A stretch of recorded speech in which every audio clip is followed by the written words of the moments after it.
Europe and the United Kingdom are grappling a gas crisis.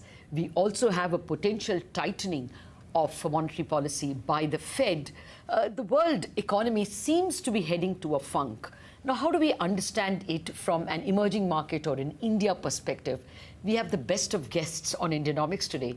I have with me Lord Meghnad Desai, the Indian-born British economist, member of the Labour Party for 50 years, and of course, someone who has kept very close track of British politics even today. Lord Desai, thank you very much indeed for joining me today. So first, I want you to interpret the global economy for us. This gas crisis, does it mean that we are going to have a longish bit of stagflation in Europe, and what will that mean for emerging markets? Well, I believe in a very old-fashioned way in what I call long cycles. Okay. The quadrative cycle, as you say. Quadrative cycle. I learned all this in India under Brahmanand. He taught us when we were doing business cycles. In Bombay University. Yeah, yes. in Schumpeter's 2-volume book on business cycles. Now, quadrative, because it's a 50-year cycle, when he was writing, there had only been 2. Now we have had a few more. So we have a little bit more confidence. I lived through one quadrative cycle already in the 1970s. May I interrupt you for a minute, sir?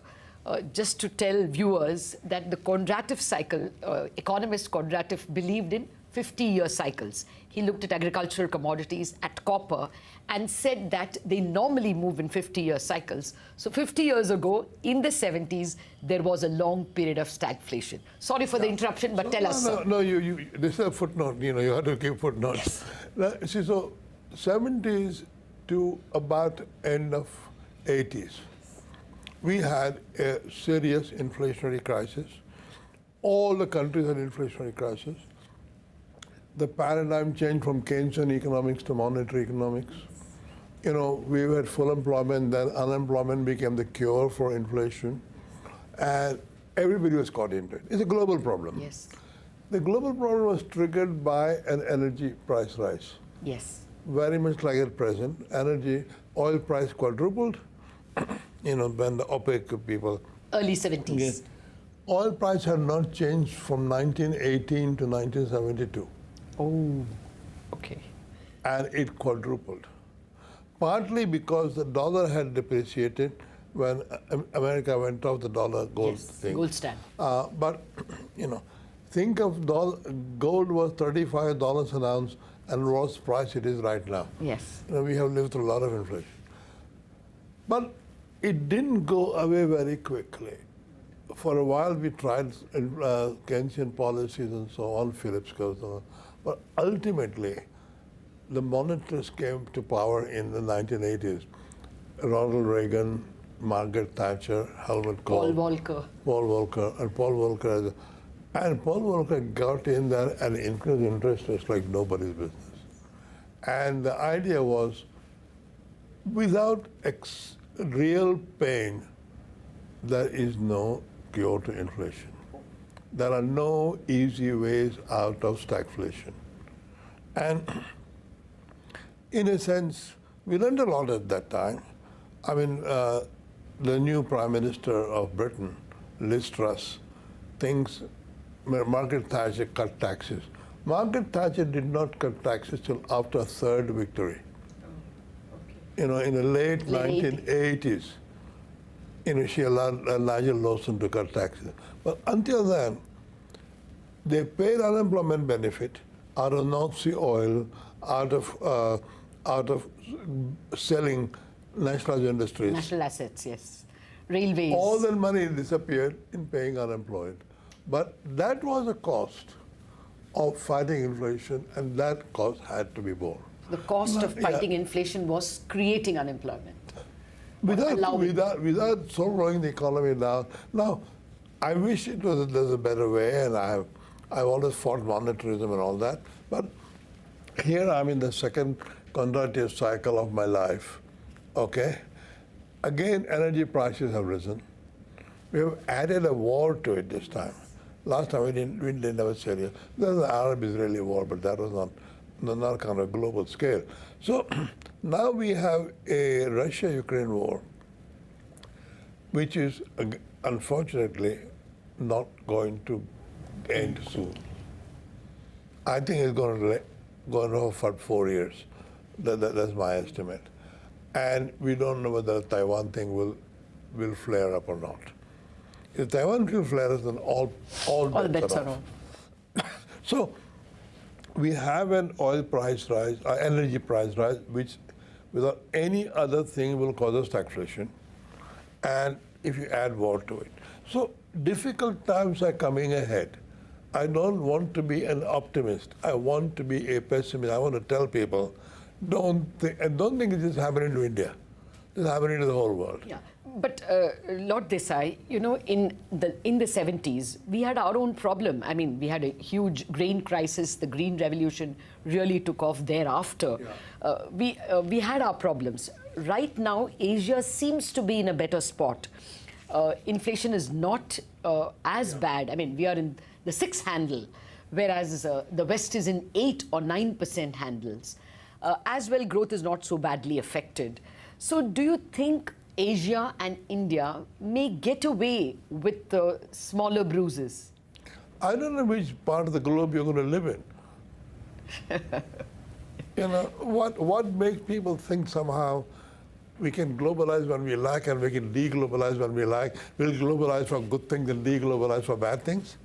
You know, I mean, it doesn't work like that. I would rather that people start pessimistically than they write optimistically. You know, I always, even in my personal life, I think, what is the prepare for the extreme cost of the, what's the maximal cost? Now, maximal loss, because that prepares you to be cautious about these things, and you don't get into false optimism. Oh, we are different from everybody else. You know, a lot of India's problem is we are different from everybody else. We all have a different kuch nahi. We are like everybody else. And you know, even when you talk about the Green Revolution, the Green Revolution did not come anything that happened in the world. We had 2 famines. Yes. 64, 65, 65, 67. Yes. I had left the country in 61, but we were very nonchalant. We didn't like the Americans, but we were eating American wheat. Yes. You know, PL 480. And then, because all through the 50s, we thought agriculture is all right. We want to have land reform and this and that. It was all thought to be a distribution problem in agriculture. It was a productivity problem. And for the productivity problem, we had to rely on the private sector, farmers. Yes. You know, we didn't, the planning commission had nothing to do with it. We gave the farmers incentives, and the farmers paid us back. Yes. Now, what that means, and let me continue, we showed faith in the private sector. And I think we need, once again, to show that it's the private sector which is going to show the problem. Yes, government should have a policy perspective, a long-run policy perspective, and basically let private sector solve the problem. Okay. I'm coming to India and the stress on public and private in a minute. Let me just finish the global scenario. The US at the moment, probably the European economy has less of an impact on the world compared to the United States. Yeah. There, the labor market is very strong. So you think even over there, the government and the Fed will have to slow down the economy so much that... well, you see, what's happening to the labor market because of the pandemic is a very interesting long-run adjustment, because quite a lot of people are taking early retirement. Yes.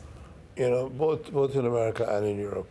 What happens to a lot of people, especially over there, if you have a pension-level job, and if you own your place of residence, the profit you will make from the selling that and, investing it. Sort of going down a bit, economizing, will say you don't have to work. Okay. And a lot of people, we have, are opting so out. the labor supply is behaving very differently from it used to. So a tight labor market is because people are not coming into the labor market. So unemployment is low because the younger people are working. No, this has been discussed quite a bit. A friend of mine, my colleague, Charles Goodhart, he has a co-author whose name I forget. Yes, and he's speaking about inflation in the decade decade written a ahead. book about how labor force is going to Manoj Pradhan change. Yeah. And so they wrote this about 4 years ago. And so they could see it. And I think, so we have to treat the unemployment numbers, labor tightness numbers, with a bit of care. Because yes, American markets look very tight right now compared to, say, European markets. Europe is in more financial trouble than America is. But America ultimately can print any amount of money, the world will absorb it. The global demand for dollars is fantastic. And everybody else doesn't have that luxury. That's exactly why I'm asking whether, the Fed can manage a soft landing, or will it have to go, nearly as much as Volcker? I think it's difficult to say. It depends upon the course of the war, but it won't be easy. It won't be easy. So I think a right now, high Fed funds rate for a longish bit is a likelihood. In a sense, ultimately, I don't quite believe the real rate can be calculated very easily. But we've had a negative or zero real rate for a very long time. We've got to get out of the delusion. And I think Powell is still under influence and he can manage, but he can't. If the war goes on, as I think it will go on, whether China does Taiwan or not, there's another story. I think the energy crisis is a very serious crisis. Even without the war, it was going to come, because we had been neglecting climate change and all that. And Europe is really caught in an energy crisis because they sold their soul to Russia, whatever it is. And in Germany was being very, very creative. They wanted to compensate for all the damage they had done to Russia in the past. Yes. And all that sort of stuff. And so they shut down the nuclear plants and, did this gas thing. From point of climate change, it was a disastrous thing going. Anyway, now we are caught. Caught. Okay. UK isn't that dependent, but there's also you see, because of the Chinese used to do a lot of UK in nuclear energy. Now there's a problem: can we continue with the Chinese or not? And that's an unknown. So I think this crisis is not going away. America may look very powerful and all that, but a breakup in the majority community, which has never happened so far, on serious political problems. I'm kind of right now studying India and America as two countries which have a majoritarian program. I think Americans are going to have more difficulty than they think they are going to have. But let me stop you there, because I have to take a commercial break. Sure. But thereafter, questions on India. How does the India growth story look? Do we take advantage because of this China +1 or diversification China? All those questions to Lord Desai in a minute after the break. Welcome back to Indianomics. I've been speaking with Lord Desai, the Indian-born British economist and a Labour Party member for nearly 50 years before he resigned, I think because of Jeremy Corbyn. Well, Lord Desai, let me come to the Indian setup. Do you think that we will be able to navigate with some of the strengths, because a lot of Western manufacturers would be preferring a China +1 policy? Will that mean that our prospects of growth and investment are better? No, I think, forget China. When you look at India, now I think India was about 40 years after independence on rubbish strategies. Now we have realized that we are actually not a hardware country, we're a software country. We had this obsession about making machines to make machines and all that sort of stuff. Terrible. Then we went bankrupt. And Narasimha Rao and Manmohan Singh.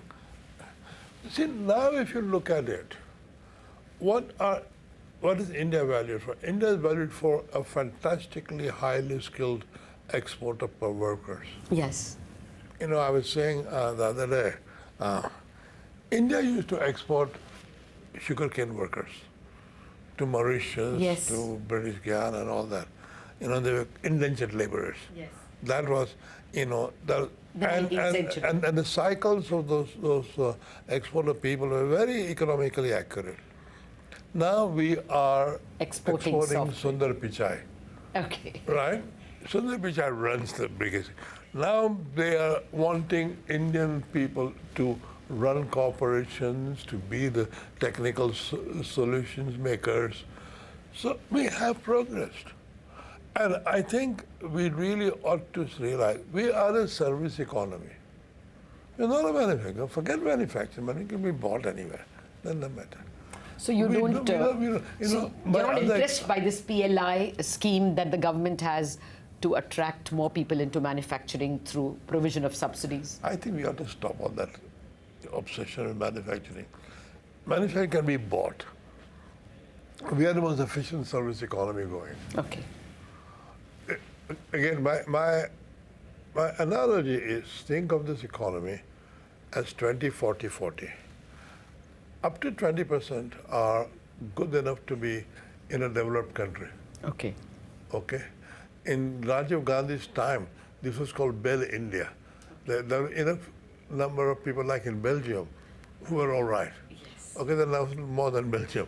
So 20% is like Belgium. Yeah, 20, 40, 40. A 20% rich Indians is 200 million people. Yes. That's one of the largest markets in the world growing.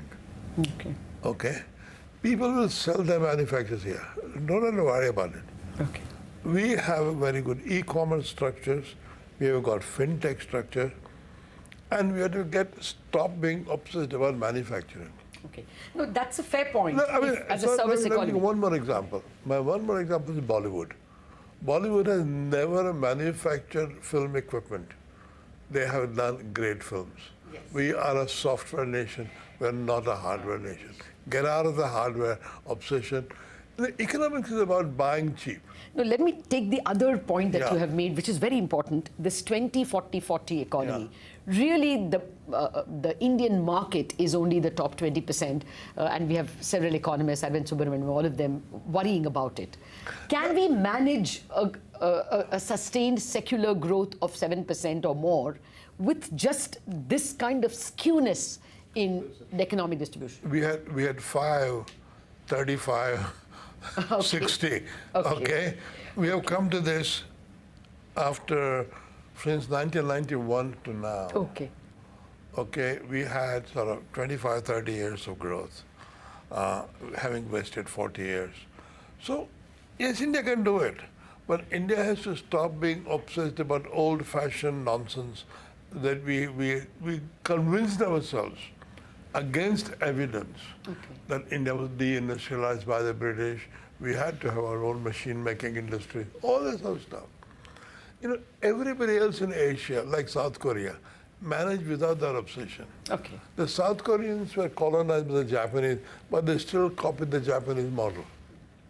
No, suppose I accept your point that Yeah. we don't obsess on manufacturing. Your point is that the skewness in income distribution need not, be an obstacle to secular growth. Look, every other country in the world is capitalist. And capitalism works like that. Okay. Capitalism works on inequality. Makes the rich richer, I We guess. want to overcome the inequality. Inequality won't be overcome by the state doing anything. Inequality will be overcome by having economic progress. Okay. Trust capitalism. Forget about everything else. We've been through all the thing about socialism. Socialism is gone. Even China is not socialist anymore. Can we just consider our strengths? And when I come to India, at this time especially, I'm very impressed by digitization, by fintech, Yes. things like that. Now you see, what is coming next is artificial intelligence, robotics. India will be good at that. We have a surplus labor, but we will not get anywhere by fighting robotics. We will invent probably the best robotics going. And use it to create... We have people like that. We have very clever people. For all these years of having IITs and IIMs, now at last we can earn It's bearing fruit of that. So let us concentrate on those things and not be sentimental about, Make in India or Antyodaya. Antyodaya will happen, not by worrying about it, but by concentrating on, let the top 20% grow to top 40%. We had a series of interviews on India at 75, and we were all looking at India at 100. One of the worries is, yes, we are the 5th largest economy now. But if you looked at us in per capita terms, we are 130th. I know. So is that likely to be an obstacle, or do you think... No, again and again I say, because we wasted 40 years in the wrong technology. And even now, with the BJP in power, the manufacturing obsession doesn't go away. Somehow we believe that only manufacturing, making solid things, is good economics. Nothing is good. Forget about it. Economics is about buying cheap and selling dear. So I think what we have actually right now in India, one of the most fantastic e-commerce. Let me say one more thing. We had a very good industry. We had a world-class textile industry, which we destroyed. Out of our obsession for, we must regulate consumer goods industries, we must invest in machine goods making industry, we destroyed it. Now, let's stop all that rubbish. We are old enough now at 50, 75, yes, to be able to do better. And socialism is gone as a possibility. Fair point. Thank you very much, Lord Desai. That's very important advice to concentrate on services and software where we do well, and to remember that capitalism has served the world much better, socialism on its way out. Thank you very much indeed for joining us.